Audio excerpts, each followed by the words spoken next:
ಮಾತಾಡ್ತಾ ಇದ್ದಾರೆ ಅವರು. ಏನಂತಂದ್ರೆ ಈ ನೀವು ಎಷ್ಟು ಸಲ ದೆಹಲಿಗೆ ಹೋಗಿ ಬಂದಿದ್ದೀರಪ್ಪ ನೀವು ಅಂತೇಳಿ. ಅಂದರೆ ಇದ್ರ ಅರ್ಥ ಏನಪ್ಪ ಅಂತಂದ್ರೆ ಈ ಕ್ಯಾಬಿನೆಟ್ ರಚನೆ ಒಳಗೆ ನೀವು ಎಷ್ಟು ಸಲ ಹೋಗಿ ಬಂದ್ರಿ, ಯಾರ್ಯಾರು ಮಾತು ಕೇಳಿದ್ರಿ, ಏನು ನಿಮ್ಮ ಸ್ವಂತಕ್ಕೆ ಐತೇನೆ ಇಲ್ಲೇ ಅನ್ನೋ ಮಾತನ್ನು ನೀವು ಸ್ವಂತ ನಿರ್ಧಾರ ತೊಗೊಂಡು ನಿಮ್ಮ ಮಂತ್ರಿ ಮಂಡಲವನ್ನು ನೀವು ವಿಸ್ತರಣೆ ಮಾಡಿದ್ರಿ ಅಂತ ಕೇಳ್ತಾ ಇದ್ದಾರೆ.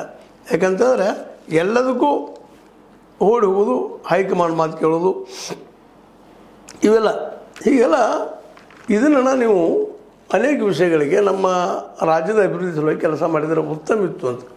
ಬರೀ ಒಂದು ಮಿನಿಸ್ಟರ್ಶಿಪ್ ಹಂಚಲುವಾಗಿ ಎಷ್ಟು ಸಲುವಾಗಿ ಬಂದ್ರಿ, ಅದು ಈ ಕಾವೇರಿ ಸಲುವಾಗಿ ಎಲ್ಲೂ ಸಲುವಾಗಿ ಹೋರಾಟ ಮಾಡಬೇಕಾಗಿತ್ತಲ್ಲ ನೀವು ಅಂತ ಪ್ರಶ್ನೆ ಮಾಡ್ತಾಯಿದ್ದಾರೆ.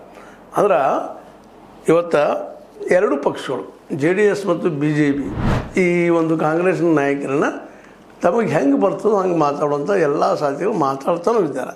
ಹೀಗಾಗಿ ಇಷ್ಟರಲ್ಲೇ ಕಾವೇರಿ ನೀರಿನ ಬಗ್ಗೆ ಜಂಟಿ ಕೂತು ಮಾತಾಡಿ ಬಗೆಹರಿಸುವಂಥ ಪ್ರಯತ್ನ ಮಾಡಬೇಕಾಗಿತ್ತು, ಮಾಡಲಿಲ್ಲ. ಅದ್ರ ಬದಲಾಗಿ ಬರೀ ದೆಹಲಿಗೆ ಇಷ್ಟು ಸಲ ಹೋಗಿ ಬಂದ್ರಿ. ದೆಹಲಿಗೆ ಈ ಒಂದು ಹೋಗಿ ಬಂದಂಥ ಸಂದರ್ಭದಲ್ಲೇ ಅಲ್ಲಿ ಕಾವೇರಿ ವಾಟರ್ ಪ್ರಾಬ್ಲಮ್ ಆಗಿದೆ ನಮಗೆ, ಅದ್ರ ಬಗ್ಗೆ ಯಾಕೆ ಚರ್ಚೆ ಮಾಡಲಿ ನೀವು ಅನ್ನೋ ಪ್ರಶ್ನೆನೂ ಕುಮಾರಸ್ವಾಮಿಗಳು ಮಾಡ್ತಾಯಿದ್ದಾರೆ. ಒಟ್ಟಾರೆಯಾಗಿ ಈ ವಿರೋಧ ಪಕ್ಷಗಳು ಇವತ್ತು ಈ ಒಂದೇನು ಮಾತಾಡಿದ್ದಾರೆ ಭ್ರಷ್ಟಾಚಾರದ ಕುರಿತಾಗೆ, ಹೌದು ಯೋಗ್ಯದ ಬಡದು ಹಾಕಬೇಕಾರೆ ಅದು ನಿಮ್ಮ ಕಡೆಯಿಂದ ಆಗ್ತದೆ ಅನ್ನೋಂಥ ಮಾತು.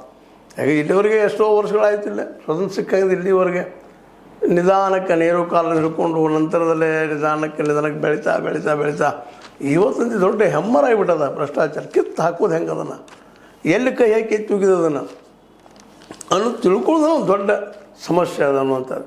ಈವನ್ BJPಗೆ ಆಡಳಿತಕ್ಕೆ ಬಂದ್ರೆ ಅವ್ರಿಗೇನು ಮಾಡೋಕ್ಕೆ ಸಾಧ್ಯ ಇಲ್ಲೇನೋ.